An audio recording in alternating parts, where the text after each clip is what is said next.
Hello everyone, and welcome back to the second part of our Unity beginner tutorial series for beginners. And today we are finally going to start scripting a little bit. So let me just before we get started, I want to show you something. So if you go to your browser, and in the search bar thingy up here, if you type in docs.unity3d.com/script reference / and hit enter, you will come to this script reference for Unity. And if I don't explain some function or something nicely to you guys, and if you don't understand something, you can just type it here in the search bar, for example raycast, and you can find the thing that I didn't explain so well. So this is really useful for beginners, and everyone usually uses it quite a lot. So I just wanted to show you that. I will probably be using that too, I guess. So yeah, now let's open up Unity, and I've just gone ahead and created a new scene by file new scene, and then it opened up this scene. So let's start by making this.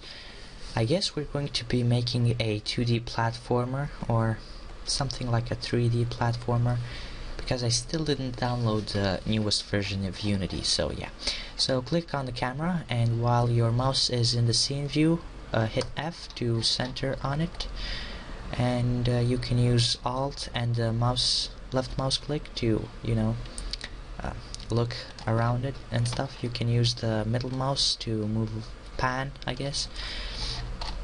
Okay, so now that you're centered on the camera, go to game object, create a cube. We're gonna make this cube in the center of the world, and we're going to make the scale 20 by 20. So 20 on the X, 20 on the Z. No, wait. We're gonna make this cube. We should make it 20. No, let's make it 10 and 1. Okay. Yeah, something like that. And yeah. Okay, now let's just move the camera a little bit up and a little bit down, maybe a little bit up. Go to the game view if you want to see how it looks. I'm happy with this. Now center on the cube. Let's rename this to platform, just so we can recognize what things are. Go to game object, create a point light, for example. You can also use you can change the type to directional if you want shadows. I think you have free hard shadows. I think that hard shadows are free in the free version of Unity. I'm not sure. So yeah, let me just point this thing a little bit like this, and now you should have shadows in your game, but we can't really see that very well. So we're going to center on the on the platform. Sorry, one more time. Go to game object, create and we're going to create a simple little cube. Okay, so we made a simple little cube. Now if you hit play, nothing is really happening. Let me just make this 2 on the Z, just so when we are on the floor we can kind of see those shadows, not to be useless and stuff. So if you place them in the air and if you hit play, nothing is really happening. We can't play or anything, nothing special, right? But let's just rename this cube to player, and let's go to component, physics, rigid body. Now a rigid body is going to make this object have gravity. Gravity will be able to kind of control this game object, I guess. And you can define the settings in edit, project settings, physics, so you can play around with these options. But for this game, we're not gonna play around with this, okay? So we're not gonna play around that much with gravity. You can change the angular drag, the drag, and the mass. We might just change the mass, but maybe a little bit later. So let me just show you right now what happens when a game object has a rigid body attached to it. It falls to the ground, okay? So, but we still can't move or anything like that. Okay, so let's just go ahead in our project right here, project panel or wherever it is, and create a folder. Let's call it prefabs, and let's drag our player in here, and let's create another folder and call it scripts, I guess. Now you might be wondering, what the heck did I just do with that player, dragging him here from the hierarchy to the project panel?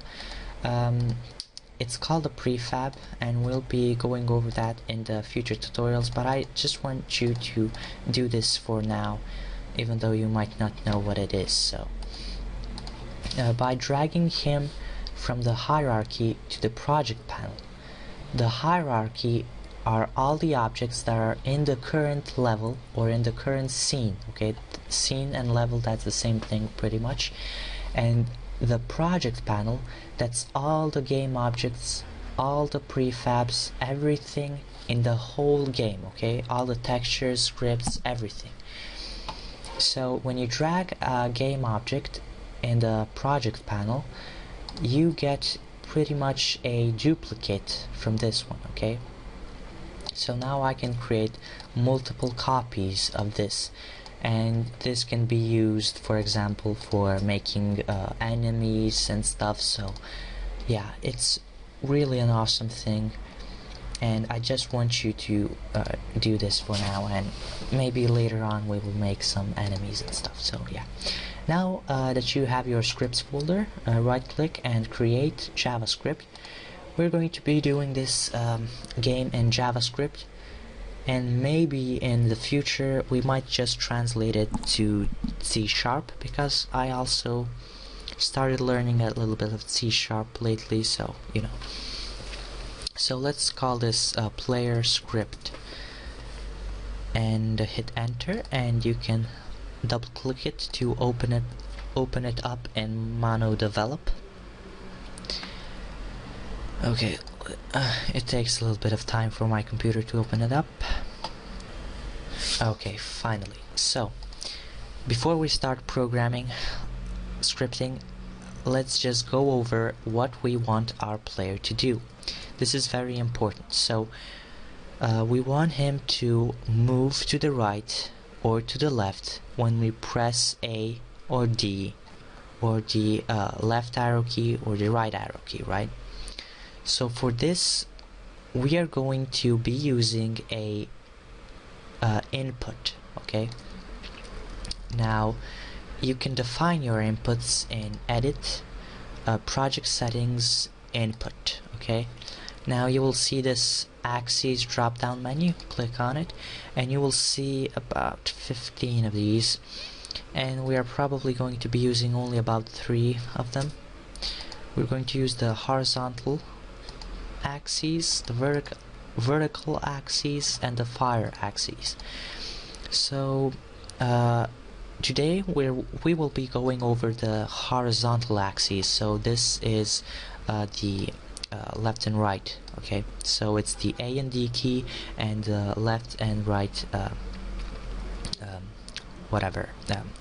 left and right arrow, okay? So the left and right arrow are the negative and positive buttons, and the alternative negative button and the alternative positive buttons are A and D.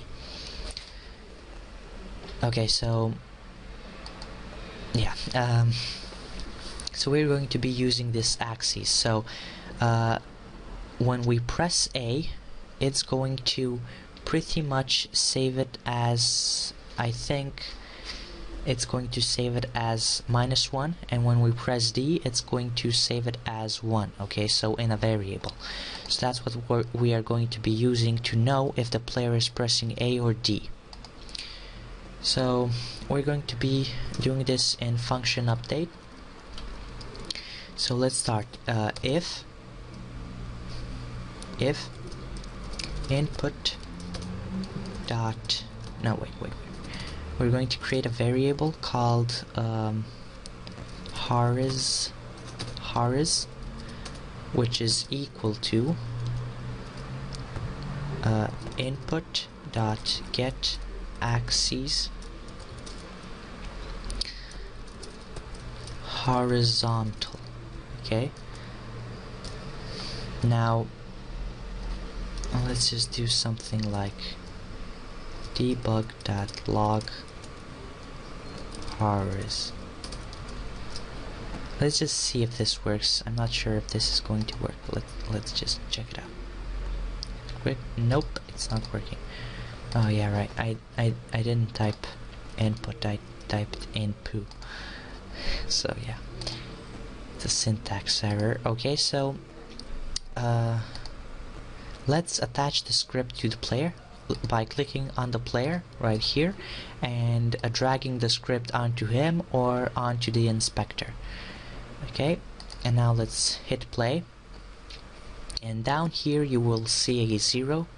When I press A, it will go to -1, and when I press D, it will go to 1. Okay, now if you go to the consola, you will consola. I don't know how you say that. So when we're not pressing anything, it goes back to 0. When we press D, it goes to 1, and when we press A, it goes to -1. So it's working just as I thought it would. So now we're going to make it move. Okay, so now let's make it move. So before we make it move, okay, well actually let's just type the part of the code to make it move. So we're gonna go transform dot position plus equals factor 3 horiz times speed times time dot delta time 0 0. Oh my god. Okay, now we also gotta create a variable. Now don't worry, I'm going to explain everything right now. Float and is equal to 10.0. Okay, so let's start. So let me explain everything now. So right up here is where you write all the variables. Okay, so think of variables as some kind of a box or a jar or something that stores all the information. Well, not all the information, but information about something. So right here we type in a variable to let the computer know that we are creating a variable. Okay, so we type var. Then we type the name of the variable, which is speed. Now usually you should write the name with this small beginning letter, and yeah, it's just important to have a small beginning letter. Then we type these two things, I don't know how they are called, and we always have to type them if we want to type the type of a variable. So we have different types. We have booleans, which is a boolean. Then we have integers, and then we have floats, and then we have game objects, I think, and transforms, and so on and so forth. This is going to be a float. A float is a number with decimal places, yeah, and an integer is just a whole number. Okay, and a boolean is just a true or false statement. Okay, so this is the variable, this is the name, this just has to be here, and this is the type of variable, and this is what it is equal to. Okay, so sometimes you just want to place it like this and that's it, but sometimes you just want to type in that it is equal to 10.0. okay, so we have a variable of speed which is of type float and is equal to 10.0. Now in the function update, this is a little bit more complex.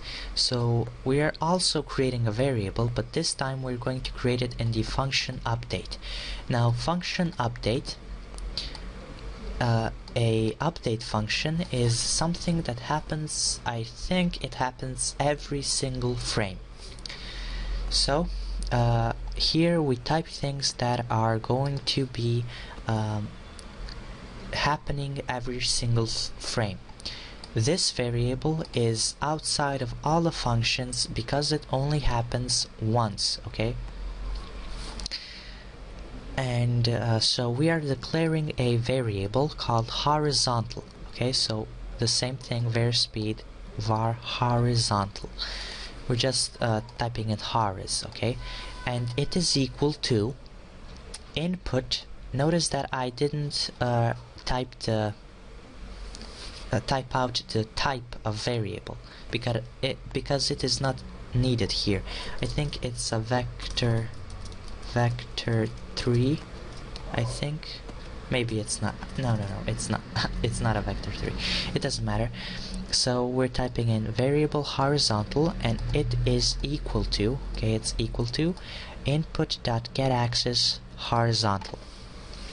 So input,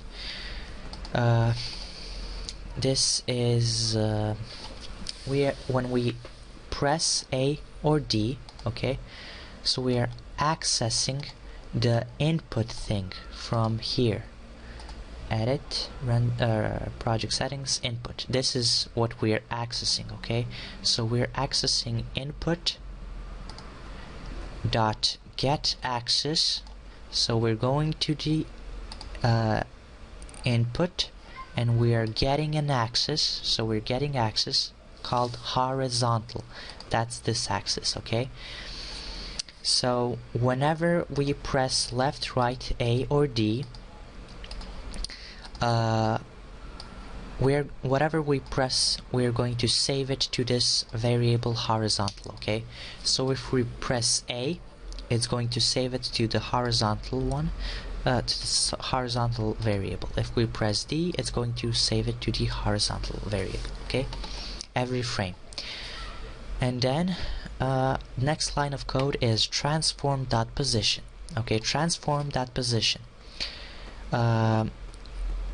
So we are accessing the transform of this game object that this script is attached to. So this script is attached to the player, and we are accessing its transform, this right here.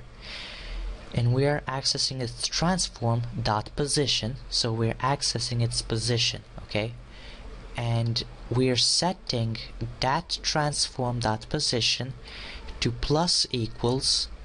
So plus equals means just plus, but it needs an equal right there, so I don't know why it works that way, but we need a plus equals. But this just is all one plus sign. Okay, vector 3 is a position in the 3D space, and it needs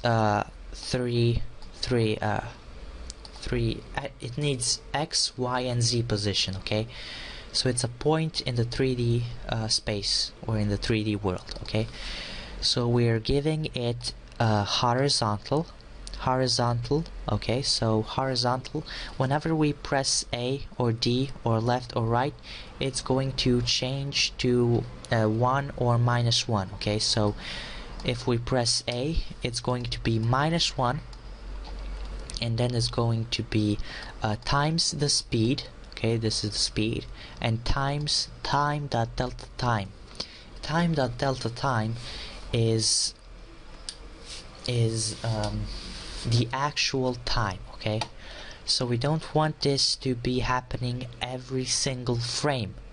We don't want the speed to differ. No, it's not differ. We don't want the speed to be too fast, okay? We want it to move at the normal time, not the computer frame rate, okay? So if we have a fast computer, for example, if this wasn't here, and if I was to save the script just like this, let me show you what I mean. And if I was to press A, look how fast we're going. Oh my god, this is too fast, this is too fast. It's because my frame rate is really high. But if I type time.delta time, if I times the horizontal -1 or 1 times the speed times time.delta time, it will move at the normal speed, okay? The normal speed. Look how well it's moving. And this is all X, this is Y, and this is Z. So we won't touch Y and Z directions right now. That's just this is like the X, okay? This is the Z and this is the Y, okay? This is the Y, Z, and X. So we want them to move this in this direction. Okay, I think I covered everything right now for this little script. Now if you play the game, as you noticed, everything is working fine, except we have one little problem. As you can see, our cube is a little bit you know, it's a little bit rotating. I think it's a little bit yep, it's rotating on the X, Y, and on the Z. To stop the little box from rotating, we gotta go to rigid body. So we gotta click on the player and rigid body constraints and freeze pretty much all the rotations. And we want to freeze the Z position because we don't want them to move this way, okay? We don't want them to fall off the map. Okay, so now if we play the game, everything works fine, okay? We still can't jump because we still didn't add that to the game. We will be adding jumping in the future tutorial. So yeah, that's just a little simple tutorial for you guys. And in the next tutorial, we are going to be adding jumping, and then after that we're going to be actually adding a lot more stuff. We're going to be adding level design. I'm going to teach you how to design simple levels for these kinds of games and all kinds of stuff. So tons of fun in the next tutorial. And let's just save the scene, okay? So go to File, Save Scene, and save it as for example, test level. Save. And let's just create another folder called scenes. You can also call it levels or something. And yeah, I like to have it all organized. So yeah, see you guys in the next tutorial.